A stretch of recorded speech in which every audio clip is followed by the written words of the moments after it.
I had so many questions yesterday on my Instagram story question thing, and I couldn't get to all of them. Plus, I didn't feel like making my story uber long. I figured that I would just make a YouTube video and post it so everyone can see the answers, have the answers for a while. I am not going to answer the ones, actually maybe I'll answer the ones that I already answered. All right, so how do CRNA grads make money while waiting months for credentialing? Now, there's two schools of thought. You're not making money. Either you're not making money and you're still living how you were living before, be it by credit cards, what you have left over, saving, and being okay with that. Or you can go back to bedside nursing, work at Whole Foods, like wherever. What is your opinion on reserves versus enlisted? I want to join but still want to grow in my career. So I'm a person that does not have opinions on things that I've never been in. Oh wait, I guess I am a reservist. Okay, but still it's different for me because I am in the HPSP scholarship program. So my reserve duties are a little bit different. I am required to go to school. I do not have to go to drill or anything like that. My obligation is getting through school successfully. Now somebody asked a question about the active duty time periods. I do not have to go anywhere. I don't even have like a uniform, you guys, right now. It's just like paperwork that we send in to satisfy a requirement for the Air Force. And the only thing that changes is that I can't go out of the United States and that I get paid as an active duty officer. Next question. School finances, grad plus loans being enough, best way to budget in school. Finances. I guess I can just quickly go over that right now. Yesterday I was looking at bills, and I'll insert some of them right now. And like I got scared at first because like I haven't really had to like handle a lot of bills. I'm very fortunate, very blessed, very lucky. Granted, I did put myself in this position to experience CRNA school this way. I will say that. But monthly, what I pay for, I have a mortgage. That's under $1,000. I have a car payment that actually I'll be finished paying on in March. Yes. I pay for Wi-Fi, that's about $45 a month. I don't pay for TV. I have Amazon Prime. I use my parents' Fios TV so I can log on to my smart TV. Because my laptop crashed, there's a program called Laptops for Military Docs. They allow, the Air Force covers $500 a year on a laptop rental, so I took advantage of that. I have obviously the normal electricity, water, sewage.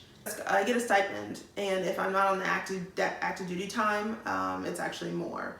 But the stipend that I get is $1,100, I think it's twice a month. And so that's really, really helpful. Takes a lot of stress off of me. You know, do other online things that give me a very small income, but it's something. A lot of people in the beginning had asked me like, do you think like you could work, blah, blah, blah, blah. And looking back on it, I could have worked. I know myself, I know what I'm capable of, and I could have worked a few PRN shifts here and there to satisfy that requirement. But instead of doing that, I use my time, my extra time on YouTube, blogging, Instagram, and doing that instead. So when I look back on it, I could have worked. Down in the comment section if you have any more questions about like finances specifically. I guess I could talk, credit cards. I have 2 credit cards, one that my mom got me when I was like 18, she helped me like apply for it. And then I had another one that I opened up on my own. Before I went to school, I paid all of those down just because you never know what will come up in anesthesia school and you don't have any other means of paying for it. So I highly recommend paying as much of your credit cards off as you can so you have some wiggle room to actually use it. What are some expenses going into CRNA school? So there are certifications, ACLS, BLS, PALS, possibly drug tests. Definitely factor in gas. I don't know if your school requires lab codes, if you need a stethoscope, a laptop. For statistics, we had to purchase SPSS, is that what it's called? We had to purchase that to be able to complete the class. At my school, a lot of things are built into the tuition. So some board review was built into our tuition. Our housing was built into our tuition. My insurance is built into my tuition. So really check on those things as well. So who's insuring you? Who can cover that insurance for you? Where are you going to be staying during away clinicals? Do you have away clinicals? How far away are they? Do you have to fly to them? That was something new to me. I didn't know that people flew for clinical, like had no idea. Because at my school, a lot of them are within like no more than 4 hours away. First time responding to this could see my statement. Hopefully it makes sense. Hi, how to get assistance via Air Force assistance requirements afterward. So I have a video about the HPSP and I will link it down in the description box so you can go and look at it, and then you can ask me some more questions. I've been debating about joining the Air Force and becoming a CRNA, but pay for a mortgage. So I purposely took on a mortgage because rent was higher than the mortgage, and I know all the gurus will be like, oh my God, why'd you do that? I didn't have to put money down, it fit my life. The area that I bought it is good, so that hopefully I can rent it out in the future, and it just worked for me. But I think it's definitely doable. I always say this, everything is doable. You just have to make the time for the things that are most important and most valuable. Do CRNA schools care where your BSN is from? Now, I was talking to somebody, an NP actually, about this on Instagram, and we were talking about specifically about NP programs and BSN programs and how there are predatory schools out there and how they will just take your money. They don't always give you the best clinical experience. And you really want to watch out for that, because what you put on that paper, what you put on that resume, if they've never heard of it, or if they look it up and see bad reviews or see bad things about that, that can possibly make an impact on whether or not you are accepted. Now, what I mean by predatory, there are some NP schools and some BSN programs where I didn't know this either, where you are finding your own clinical sites, finding your own preceptors. I believe that it's the institution's responsibility to do that, because they should be vetting where you are going, what type of education that you are getting, what actual experiences you are getting in clinical. So that is what is most important, and that should determine whether or not whether or not you deem your school as being appropriate or not. How long will you have to stay committed to the Air Force after CRNA school? 3 years is my minimum, no matter if I did the HPSP later on in program. So somebody also asked me about if they've already started school, is it too late for them to do HPSP? It is not too late. But you have to remember that your minimum requirement is 3 years. So if they only pay for 1 school year, you are doing 3 years no matter what. To me, I don't think it's a bad thing. The CRNA experience that you're going to get in the military, complete independent practice, doing your own blocks, running your own rooms. To me, like 3 years of that, 3 years is going to go by whether you're in the Air Force or not. And the experiences outside of just the anesthesia room, I think, and I've heard, are going to be great. When you're done, what happens? How much time do you have to give back? Just answer that. So 3 years, like I said, when I'm done with school, I am going to study hard for my boards a little bit longer, take them. I don't know if I'm gonna go on vacation, if I'm gonna try to work. I'm not really sure yet, but I deferred my commissioned officer training, COT. I deferred that until after I graduated. So what that is I'm going to be going to a training program essentially to figure out and learn how to do Air Force life. It's about 5 weeks. It's in Montgomery, Alabama. Anybody who's ever done that, please let me know how it goes. There's also so many people now posting about it online and blogs, so I'm gonna definitely read up on that. But after commissioned officer training, I'll be going to my first duty station, and I will be acting as a CRNA, I will be a CRNA in the Air Force. So I got some questions about that. When I'm in the Air Force, but what I'll be doing, I will be a certified registered nurse in the Air Force. So I'll be working at a hospital on a military base, an Air Force military base, or a joint base. Were you in the Air Force before CRNA school or your BSN? No, I was not. I make a joke like I'm barely in the Air Force now, but that's probably a bad joke. I'm technically a reservist. I am a second lieutenant.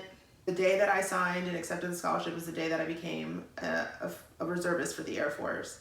And when I graduate and when I go to COT, actually, I'll be an active duty member of the Air Force. Do you have a choice on where you will deploy? I answered this on my Instagram story.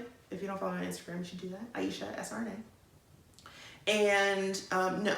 Now, I don't know if you meant to ask if I have a choice on where I would be stationed for my duty. Now, I can answer that. From what I've heard and people that I've talked to in the Air Force, specifically CRNAs, I get to rank my choices. Now, first starting out in the Air Force, they're really good about putting us at big facilities, so we're supported when we first start out. So there aren't that many places that I can go. And so out of those, I can rank them and put my order, and again, based on the staffing needs and the manning needs. And I know they try and take into account what my ranking is, but I go where the Air Force needs me.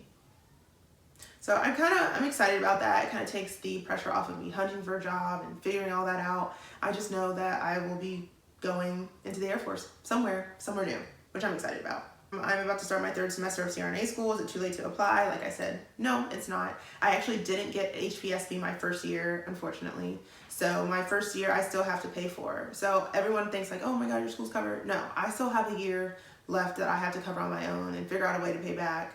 I also have my undergrad loans, so, you know, I'm not completely out of the woods. Do you anticipate that Air Force life will be a difficult adjustment? I believe that all things that are new and different in new locations require you to adjust. But I feel like my parents raised me, prepared me so well, and have made me understand that life's not easy, not everything's going to be perfect, not everything's going to be the same. And what's most important is how you react to that new adjustment. Are you upset? Are you mad? Are you still able to get your things done? Is it a difficult situation? How do you respond to other people that are difficult with you, make things difficult? So no, I don't think personally that it will be difficult. I don't really like to use that word. I think it'll just be an adjustment. I think playing 4 years of college soccer with my amazing coaches, shout out to you, Tiffany and Tim, who won World Cups, were in World Cups with gold medals. They trained us to just be resilient. They cared about us more than just athletes. And I hope they know how much I learned from them, how many things that I take from them all the time. Just remembering to always evolve, grow, figure out your place in your situation, figure out your role in it, just adjusting that way, because things change. Not everything's going to be perfect. What you thought something maybe is going to be completely different. Okay. Biggest piece of advice for people going through a CRNA school in a long-term relationship. Okay, boy, do I have a lot to say about that. First things first, remember that this will put a strain on your relationship. Like, I would put money on it, that it will put a strain on your relationship. And so once you realize that, and realize that it is this new thing, a huge thing, that is interrupting life as you knew it, you need to really remember that and realize that it's this one thing, and that this one thing is not going to be there forever. You have to adjust again and act accordingly. So your time spent that you had before, not there. The attention that you were sharing to certain things is no longer there.